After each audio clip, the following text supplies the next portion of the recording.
Hi guys, it's Katie from Littles Land, and I'm going to share with you today a mom tip. A mom tip for food, for feeding your littles, fun food that they will actually eat. And I call these Dunk Dunk eggs. Okay, now this is very important. The water has to be at a hard boil before adding the eggs. Okay?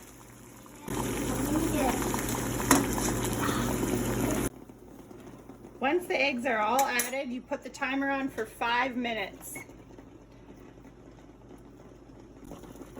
All right, here's another very important step.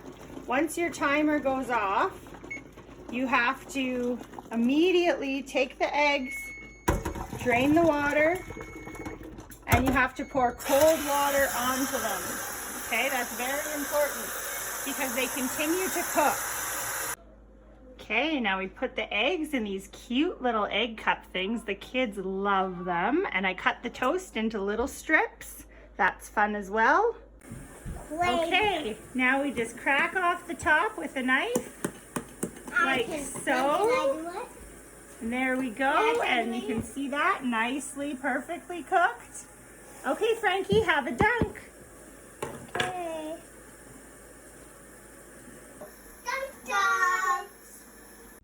Okay guys, that's a quick, easy way to get some nutritious food into your children. I know eating can be a real struggle. It is for me anyways with the kids, so that's a fun one. And there's my mom tip number 1. Subscribe to me for more.